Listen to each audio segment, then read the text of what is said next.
The science writer Edward Dolnick says for scientists and for pretty much everyone else in Western civilization in the early part of the 19th century, the natural world was an orderly place, designed by a benevolent creator or an ingenious clockmaker. All the creatures and plants had a purpose, and we humans were positioned front and center.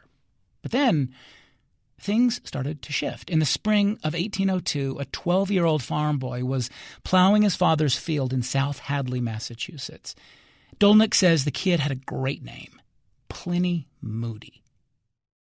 It sounds like a grand and imposing fellow, but he's not. And he's working for his father, plowing the field. And as he's plowing, the plow has turned up something strange in the dirt. And he hops down to see what it is, and he scrapes away a bit of dirt and muck. And what he sees is a big slab of stone. And in that stone, there are about a dozen tracks, footprints it looks like. Each one is about the size of a dinner plate. They're in a row. They have 3 toes, it looks like. He's never seen anything like this. No one, in fact, has ever seen anything like this, and no one knows what to make of it. He managed to dig it up and haul it home, and there he showed everyone. And so the locals in town had their best guesses, and the reverend in town. There was a geology professor not terribly far away. Someone summoned him to have a look at it. Maybe these were some kind of biblical bird, some enormous bird from the ancient past. That was the best anyone could come up with.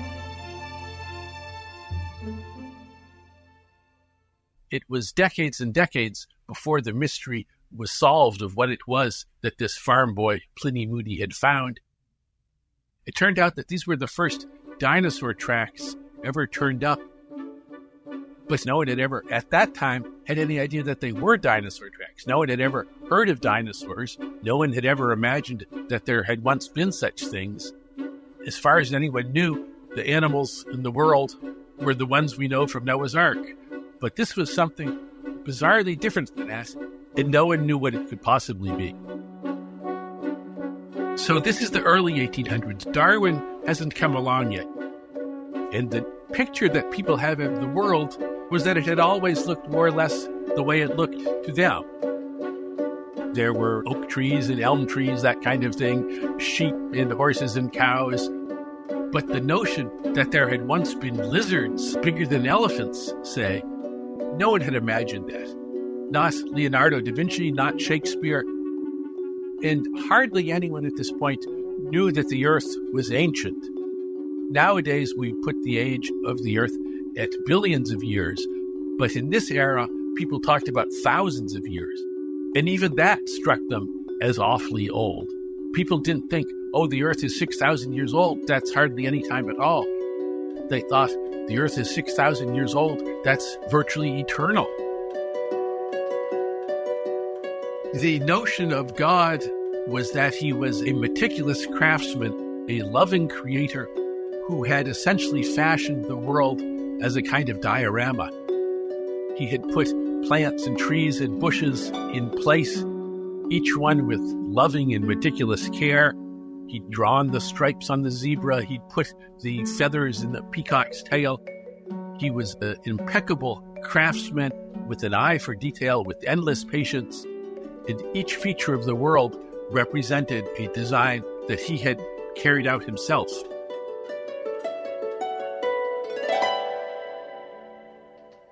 What was important about that find, and it was soon followed by all kinds of dinosaur finds, was that the world contained surprises that were something that the people of this era had no notion how to incorporate into their worldview. It was as startling for them as it would be for us if we found proof that there really were aliens, that they had come to Earth. These signs of early life that people found in the 1800s were things that you couldn't deny. It was a tooth bigger than a man's hand, a rib that stood as tall as a person did. This was very strange, and it wasn't something that you could dismiss as a dream or a myth.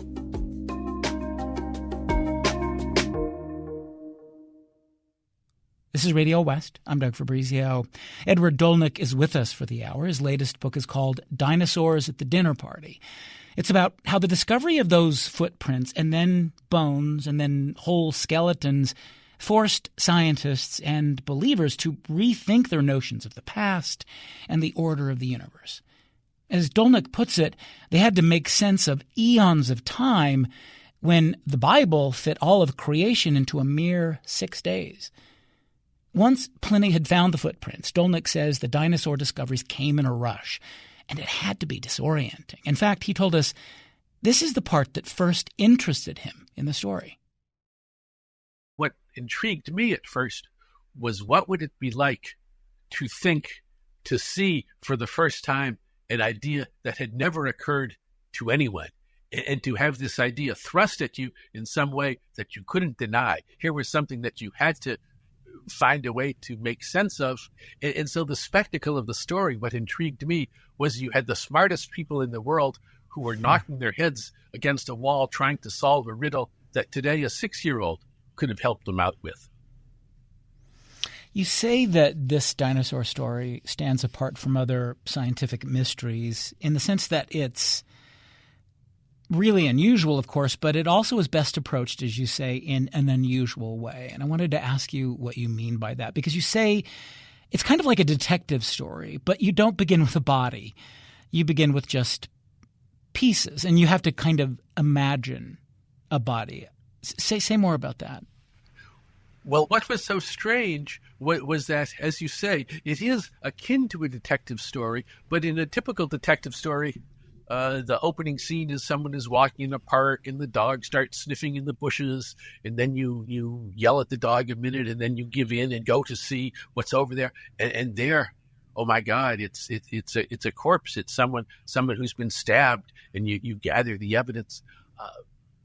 This was like that, in that people unexpectedly stumbled on something they had no idea about finding, but what they found was only bits and pieces of something strange, and you had to ask, where did this come from? How had it come to be? And very quickly you would rule out any easy explanation. It wasn't from an animal that had wandered and died. It wasn't from any kind of creature that you had ever seen or that anyone had ever written about in a book. There was something new going on here. And so you first had to figure out how these tiny bits of evidence could possibly fit together, and then what in the world could explain them. Well, it's also interesting that these detectives, in order to work this out, they had to rethink the order of the world, the nature of God, where humans fit into a larger picture. Even the idea of extinction, which we'll dig into here in a moment, those were not assumptions at that moment. So they had that going against them too, it seems. These were terribly smart people whose worldview had no place for the kind of riddle that these dinosaur bones forced you to confront. As you say, for instance, extinction was a giant question, because whatever these bones were from, it seemed like those creatures weren't still around because they were awfully big and no one had bumped into them. But that means that they were here once and now they weren't around anymore. And for us, that wouldn't be a surprise. We would say, well, they must have gone extinct. But no one had ever imagined that idea either, the idea of extinction, because the idea was that every living creature on the world, as we say, had been placed in its setting by God. It was a choice. And now to say that choice, something had gone wrong, that animal had been written out of existence, meant that God had second thoughts. And no one could imagine how that could be. What did that mean? God was, by definition, a perfect creator. And here were some of his creations that evidently he had tired of. And what did that mean? And if he had got tired of them, could it be that he would someday get tired of us? And that was, in the 1800s, a terrifying and unsettling thought. One of the things I liked that you do in the book, because it's hard to imagine them conceiving of something new like that. So what you say is to readers is try and imagine a modern counterpart. Say a little bit more about that, because it helped get me thinking differently. I'm trying to imagine what the world would have been like and how they would have thought about it then. Say a little bit more about that. Well, the closest we can come, I think, is aliens. Aliens that you couldn't talk away. And so if we, with our understanding of the way the world works, suddenly looked out one day and there above downtown was a hovering spaceship, and not just flitting in and out, but staying and moving in this slow and stately way so that everyone could have a good look at it, that would raise enormous questions about where it had come from and why it had come here, and had it always been here, and how was it that we hadn't seen it before, and what did it mean? These dinosaur bones raised all kinds of questions like that. For people in the 1800s, this wasn't another scientific discovery, as if an astronomer had said, I'd found a new star or a new planet. This was something that had to do with the living world, in the living world right here. And they thought that they had understood the living world, because we were the point, we were God's favorite, everything was set in place for our benefit. And now here was something that seemed to have nothing at all to do with us. And so that raised enormous, far-ranging questions, as aliens would do for us. There's an important part of the book I wanted to mention, and that is the characters that we meet along the way. One of the things you've said is that the people who discovered these dinosaurs were as odd or as strange as the dinosaurs themselves. A really interesting group of eccentric and interesting, put it that way, people, I guess. That must have been part of the thing that was fun about telling this story. Yeah, if you're going to write a book, it takes, or my books take me a couple of years. And so one of the things you really want is you're going to be bumping into these people. They're going to be showing up for breakfast for those couple of years. They're going to be popping into your study all the time. You have to be glad when they turn up. And so by good fortune, these scientists were not as larger than life as dinosaurs, but they were big and quirky and formidable and opinionated. They were fun to deal with.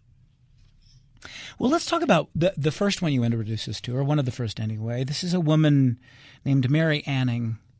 She, as you say, becomes the most accomplished fossil finder really of her time. And it's an interesting story. Mention that she well, you say she had 3 strikes against her. Let's talk about where she fits in the social order of England at the time.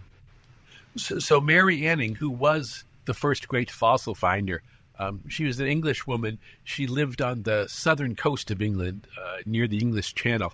She was poor, she was uneducated, and she was female. For a scientist in that era, just as you say, those were 3 considerable strikes. Science was kind of a gentleman's profession, or maybe even a hobby. If you had the money to have considerable spare time, you might poke around in the cliffs and look for odd rocks or ferns or that sort of thing as a hobby. What Mary Anning was doing, she lived in a town where people came for the summer. Today it's a resort town, and then it was just becoming a holiday town. She tried to scrape out a living by selling these strange little seashells or fossils, although nobody quite knew what they were, that she had found along the beach where she lived in a town called Lyme Regis. She would find a striking seashell or a funny tooth-looking thing and try to sell it to a tourist for a little bit. And she was good at that. She had a good eye. And if you would see something poking its way out of a rocky ledge or out of a cliffside, she had a kind of instinct for there might be something there, and digging away at it. And she, when she was only 12, she and her brother found this enormous creature, kind of like an oversized dolphin. No one had ever seen a skeleton like this. No one knew what it was. Today, it's famous. It's in the British Museum in London. But Mary Anning found it not because she was especially interested in science, although she grew interested in science because she had such a skill at finding these fossils. But first, she dug them up to earn a living. She would sell them to collectors, the best ones, the best specimens. The collectors themselves would then donate to a museum, and the museum would proudly put this shell or this fossil or this skeleton on display. They would put the name of the collector next to this prize of their collection. They would never put Mary Anning's name there. That didn't happen for decades and decades. Did Mary feel any personal conflict at all? As you say, she was a simple woman. She was uneducated. She struggled throughout her life. Deeply devout, though. And I wonder, did she ever feel any personal conflict about those fossils that she was finding and her religious commitments?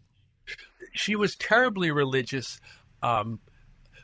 She managed to think of these fossils, of her finds, in a way that reinforced her own religious beliefs. She took them to be natural marvels, which was, she didn't quite know, she didn't presume to read God's mind, who would be so presumptuous. But nonetheless, these were gorgeous, glorious facts in the natural world created by God. And what that showed was that God was all the more stupendous, all the more marvelous than we had ever known, because we admired him already when we only knew some of his handiwork. Now here was still more, and look at how respectful, how awed we have to be by God's craft. That was how she looked at it herself. Other people had their faith shaken by her finds, although, as I say, she did it.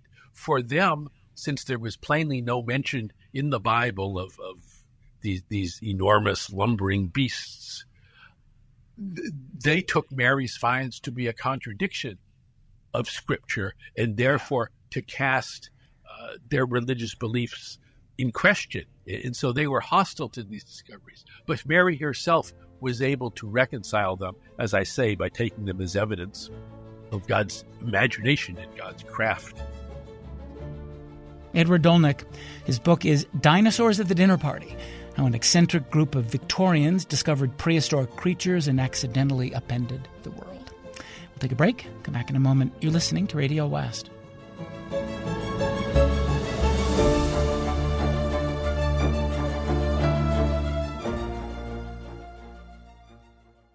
This is Radio West. I'm Doug Fabrizio. Today in the program, we're talking about the moments when the first dinosaur footprints and bones were discovered. Most everyone in the 19th century believed the world had always looked the same, with the same plants and creatures. The science writer Edward Dolnick has a book about these people who pieced together this new understanding of human history and really threw people for a loop. The book is called Dinosaurs at the Dinner Party. Well, this idea of religion is an important part of the story, because you say that the Victorians were, I think this is how you put it, serious about their science, but they were also very serious about their religious beliefs. Let's talk about the kind of vision that a lot of religious people had, because you talk about the way that their vision of where they fit in God's ordered universe would change just slowly. I'll use a pun here, evolved over time. Start with maybe William Paley, a man named William Paley. He had this vision of God's intent for the world to be not, brutish and short, but a happy world. Talk about that initial sense, that vision of the time. William Paley was a terribly important English thinker around 1800. He was a philosopher, a theologian, a good writer, mandatory. He turned out lots of books, and they were on every reading list. When Charles Darwin went to university, he said that the best thing he ever read was William Paley explaining how the natural world worked. And Paley, who was deeply, deeply devout, Paley's vision was that the world was a happy place. That was the phrase he used. You can imagine the birds chirping, and he looked at a brook and he said that you can see the fish cavorting. He said they're so happy they could scarcely contain themselves. Everything was happy and cheery. This was the era of all things bright and beautiful. The notion was that the living world was this marvelous rainbow of design, of perfect order. There were things like a lion eating an antelope, that kind of thing, which you wouldn't picture was very happy for the antelope. But Paley wasn't fazed even by things like that. That yes, there had to be death in the world, because otherwise there would be no room for new life, and that would defeat the whole purpose of creation. But though there was death, it was quick and it was painless, Paley said. So it's not that the lion torments the antelope, but with its great swipe of its mighty paw, it quickly dispatches it. Not only was this true of the natural world, the birds and bees and horses and ducks, but we were part of that world too, and we were at the peak of creation. The world was a kind of pyramid with worms and slugs at the base of that pyramid, and then seashells and snails and things like that a bit higher, and then snakes and reptiles, and then mammals, and at the top, us. Everything is for humankind's benefit. And so for Paley and all the vast number of his followers, the dinosaur discovery called all that into question. What was the point of these things? They didn't seem so happy, so beautiful. Their great teeth and their lumbering, slithering, slimy bodies, or at least that's what people guessed they had looked like. So dinosaurs came along and they clashed with the prevailing worldview, this happy view that Paley had put forth and that everyone had endorsed. All of a sudden, that cozy picture wasn't so cozy anymore when all these strange bones started turning up. Yeah, you write that in a world where God had painted every stripe on every zebra, where did dinosaurs fit? Like, what were they for? And say a little bit more about the way people began to imagine what were they for, or where they might have come from. One of the things you mentioned is there was this belief in the 19th century that they could be emissaries from another world, that maybe they were aliens made flesh. What were some of the theories that start to develop? Well, you had to think very hard to explain these dinosaurs, because there were a couple of things going on at once. Everyone in England, nearly everyone, is deeply religious, so that's an important thing. But then, as we've said, these dinosaurs come along and they call those religious views into question, or at least you're going to have to fiddle with them a bit to make sense of them. And so that's the first task. The believers, like Paley, are serious, so they don't want to deny the science. But on the other hand, they can't possibly say our religious beliefs have it wrong. And so they tried to come up with a way to reconcile the science and the religion. And this was an era, this wasn't like Galileo in the Inquisition. This was an era when people believed that science and religion were not in conflict. They fit together. The way they fit was in Mary Anning's way of thinking. They fit because the glories, the wonders of creation, the variety of creation testified to God's infinite talent in devotion to the natural world. And so what people said was, well, it looked like these dinosaurs lived a long time ago. And that's a strange thing, because the Bible talks about on the first day and on the second day. It doesn't talk about the first era or millions or billions of years ago. And they said, oh, but that's okay, because when the Bible talks about things like days, it doesn't mean a literal day, the 24-hour day that we talk about when we say, I'll meet you tomorrow. They said, when the Bible talks about days, that was a kind of metaphoric day, like when an old man says, in my day, we didn't have the internet. He doesn't mean a specific day. He means back when, once upon a time. And so these dinosaurs, they said, lived in an earlier day, but that doesn't contradict the Bible. That the Bible was written in a way so that ordinary people could understand it. So it's not a contradiction, they said, that these dinosaurs lived a long time ago, and the Bible doesn't talk about the world as extending a long time ago. Because if you interpret the Bible correctly, they said, it really did make room for the ancient past.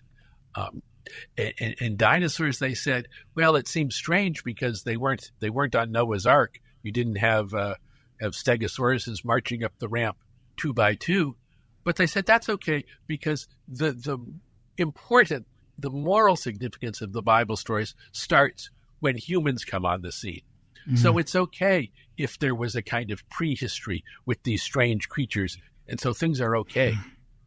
Because for early scientists, it was a big mystery. The dinosaurs lived a long time ago, and then we came along only relatively recently, the scientists said. And that was a big problem. For them to have had the dinosaurs carrying on for ages before humans didn't make sense. It would be like putting on a play in an empty theater, they said. Right. But now they were able to rationalize that by this business of the opening acts. We're all fine, but they don't really count because the show starts when the humans turn up. Well, you also write about how we go from Paley's idea of the world being this happy place to maybe not such a happy place. And science is breaking down these old ideas of, man's dominion and God's sense of order. And one of the ways that they reconciled religion with, these new ideas of the world that you write about, that I wanted to ask you about, I found really interesting, was through poetry. Alfred Lord Tennyson, who does not abandon his belief in God. That wouldn't have been, possible at the time necessarily. But he did ask these new questions about God's role in the universe. Talk about Tennyson. This was really interesting. One of the differences between the Victorian age and ours is that the intellectuals weren't as compartmentalized then as they are today. Yeah. So in that era, if you knew a lot about literature and art, say, it was also taken for granted that you might very well be terribly interested in science and the natural world. Those things went together. Tennyson, who was poet laureate in Victorian England, was terribly interested in science. He wrote a diary where he set aside Monday for chemistry and Tuesday for physics and Wednesday for biology, this kind of thing. He self-taught. But these dinosaurs really threw him into a tizzy because he was deeply religious, and another one of these people, as I say, who was deeply concerned with science too, and not with trying to hide new discoveries under the rug. So when he learned about fossils, say, or learned that the world was so ancient that mountains could wear away bit by bit, and so a towering mountain would eventually become a mere hill, and then maybe a valley, that kind of thing. That time scale, instead of trying to talk it away, he wrote these marvelous poems that people still read today about the hills melting like shadows, things like that. And so he's trying over the years to reconcile his scientific beliefs and his religious ones. He does it in poetry because that's how he thinks, that's how he works. But he's serious, and so he has to face ever new challenges. He says he's trying to write about this happy world, and if he really believes in it, and he says, well, maybe not, because you see these fossils, and these are bygone creatures, but maybe they were just individuals who somehow ran afoul of the great cosmic order. But then more and more fossils turn up. And he says, oh no, I was wrong. It wasn't just that one or two creatures met an unfortunate end. There's whole species wiped out. There's whole eras that we have no record of now, or only this passing records of bits and pieces, of fragments of bone. So how could that be? And so he writes these anguished, heartfelt poems. Tennyson wrote a line about nature red in tooth and claw. He said, This was a violent world. What about Paley? He'd grown up, Tennyson had, believing in this kind, peaceful world with the birds chirping. But now now red in tooth and claw, that means that this death and mayhem are built in from the start. And how can that be? So this idea of where we fit starts to change. As you say in the book, he's raising these questions about whether is life sacred or even significant. Were humans, as you put it, destined for oblivion, just like all the other, fossils? One of the scary notions for Tennyson, first he says there are all these signs of death around us. That's what the fossils are. These are creatures that lived and then died. But maybe that makes sense. Maybe there was some kind of punishment. Maybe they did something wrong, and therefore, although it's a sad story, at least it's a story that makes sense. But then as more and more fossils turn up and all sorts of creatures in all sorts of places, he thinks, well, maybe that notion that God had a beef with these particular creatures, that doesn't seem to hold up. Maybe he just didn't care. Maybe he had turned his back on part of his creation and part of it died out. And for him, that notion of an indifferent God is even more scary than the notion of an angry God. Because if there was an angry God, you could try to understand his wrath, or how can you placate him, or how could you become a better person? What should you do different?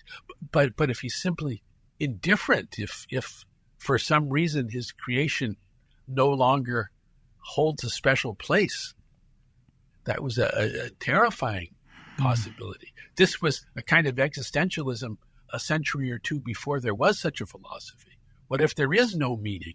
That was a brand new and frightening question. The idea of extinction brings all that up, of course. And I wanted to ask you about another one of the great characters in the book, Georges Cuvier. Would you talk about, you describe him, we talk a little bit about, in the book, you talk a little bit about the sort of span of his life, but early on you describe him as this young man in a hurry. And there's this lecture that he delivers early on in his life, April of 1796, I think it is. And he wants to demonstrate this revolutionary, for the time, concept that extinction was a fact. Talk about this and the idea that he is determined to describe to the world. As we've said, extinction was a giant slap in the face, because it meant that God's plan seemed to have this built into it, this frightening end of story feature. People had always known that an individual could die. It could be that your grandparent or your neighbor would die, but nobody had any notion that a species could die, for the reasons we say, that God had created the species. And so what would it mean? Cuvier, who was a great intellectual in this same era we've been talking about, around 1800, was French, and he's young, and he's by no means an establishment figure like the English scientists are, and so he's happy to make trouble. And one of the things he says, he's the great expert early on ancient bones. He knows more than anyone else does about anatomy and paleontology, and he gives a talk about some bones he's found. These are woolly mammoths. He looks at elephant bones, and he looks at mammoth bones, which are related to them.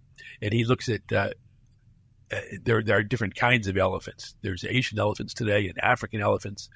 And he proves that these are different species, the Asian from the African, from the mammoths, in fact. And he says, and he lays out the evidence so that there's no dispute about it.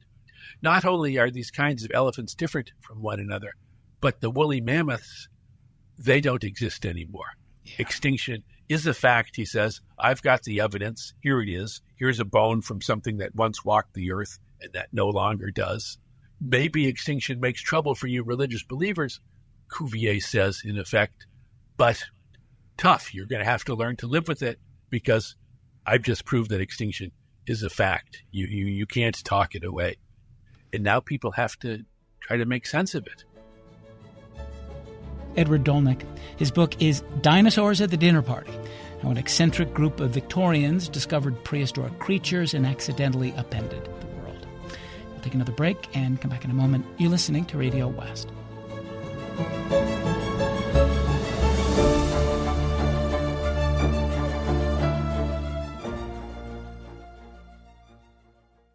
This is Radio West. I'm Doug Fabrizio. Back now to our conversation with the writer Edward Dolnick. We're talking about his book, Dinosaurs at the Dinner Party. Let's talk about another one of the great characters in the story. There's another twist in the tale here where dinosaurs would be enlisted in this intellectual battle that's playing out, of course, the emerging doctrine of evolution. And it gets us to Richard Owen. Tell us about Richard Owen. You describe him as a very complicated man. Sounds like something of a kind of a pompous jerk, probably too. But tell us about him and where he fits. That's certainly one side of it. He was evidently really hard to take. One of his contemporaries said that one reason that he was so hard to take was that he was not only a man of tremendous talents, but made a point of making sure that you understood that as well as he did. Right. So a tremendous track record, a really brilliant fellow. He was the successor to Cuvier, essentially, as the great expert on ancient bones. Cuvier was French. Owen is English. By a fortune of historical casting or something, he looked a bit like one of the fossils he was always studying. He was right. was tall and bony, skinny like Ichabod Crane. So a very, very off-putting personal manner, but brilliant as well. He's important in our story because it's Owen who's the fellow who in the 1840s actually coins the word dinosaur. He says there were all kinds of ancient creatures. I've been studying them, and some of them have special properties in common, and I'm going to give a new name for them. I'm going to call these things dinosaurs. It's from a Greek word. It means terrible lizard, terrible in the sense of terrifying. The Lord is great and terrible, that kind of terrible. So these imposing, awesome creatures. But Owen is religious too. So how is he going to make sense of these awesome, terrifying creatures that aren't mentioned in the Bible? And what he does, this is before Darwin, as I say. Mm-hmm. So when Darwin comes along, Darwin is going to talk about evolution and natural selection, that sort of thing, survival of the fittest. But even before Darwin, people believed in a form of evolution. It was quite contrary to the way Darwin would set it up later. But what they believed, what they meant by evolution, what Owen meant by evolution, was a kind of natural unfolding of progress of life. That life starts out in this view with lowly creatures like snails and bugs and works its way up through ever more complicated and grand creatures and finally culminates in us. That kind of unfolding was what people meant by evolution. But Owen is very suspicious of this whole thing, all this talk of unfolding and progress, because he's found these dinosaurs, and the dinosaurs come along very early in the story. Yeah. So if the story of life is evolution and unfolding and going from tiny and lowly to big and marvelous, how come you had these big, fearsome things at the beginning of the story? Well, Owen's perfectly happy with that because he says, I told you these people talking about evolution were all wet. And see, they're wrong because early on you have sophisticated animals, big, complicated ones. And therefore, evolution has it all wrong. And you have to believe not in life unrolling by itself, but in God creating life just as he chooses according to a divine plan. Mm-hmm. So Owen not only comes up with this idea of dinosaurs, but he uses it in a kind of political way to show that I'm right. My view of life as created specially by God according to his plan and not unfolding in some mechanical way. Owen says, my view was right all along. Down with evolution, up with dinosaurs, up with me. Haven't I outsmarted everyone? It's interesting. The I guess the important part of the story is this idea of rules, that God set up these natural rules. So what Owen is saying is this wasn't chance. God set up the blueprint at the beginning of time. He sort of, I think you said he came to believe that God seeded the world with these species, set up the ground rules, then sort of sat back to see it play out. Owen's notion was that he devoutly believed in God, and he was trying to explain the same riddles that Darwin would explain a few years later. Yeah. Why is it that if you look at the bones in a whale's flipper and the bones in a person's hand, say, there's the same 5 of them, and the bones are arranged in the same way?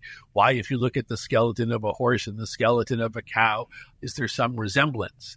What Darwin would come along and say later on is the reason you see that kind of resemblance is because life has a history, and what you're looking at and trying to explain, Darwin says, will turn out to be a family resemblance. Members of a family who are closely related will have structures that are closely related, and distant relatives will be more distant. Owen had a different theory. What Owen says is God is a master designer. And the reason you see over and over again these hands and flippers and paws with 5 bones in them isn't because of some kind of descent or family resemblance. It's because God is an artist, and this is one of his favorite designs. And artists, we all know, he says, tend to return again and again to their favorite themes. We see these patterns repeated, Owen says, but it's not anything to do with something of a family background. It's to do with the favorite touches of a divine creator. So Owen figures he had figured out this greatest mystery of the age. This brings us to this incredible New Year's Eve party in 1853, which is kind of the bookend to your story. We begin with Pliny Moody's great discovery of those footprints, but then the story kind of ends here in many ways. Tell us about the party. Richard Owen and his fellow scientists in 1853 are really thrilled with themselves. They've made these marvelous dinosaur discoveries, and those discoveries, if you look at them the right way, have reinforced the conventional worldview about humans at the peak of creation and other creatures leading their way up to it. And so they have this New Year's Eve of 1853 in London. They have this marvelous dinner to celebrate the triumph of scientists and dinosaurs. It's a dinner held for the greatest and most esteemed figures in English science.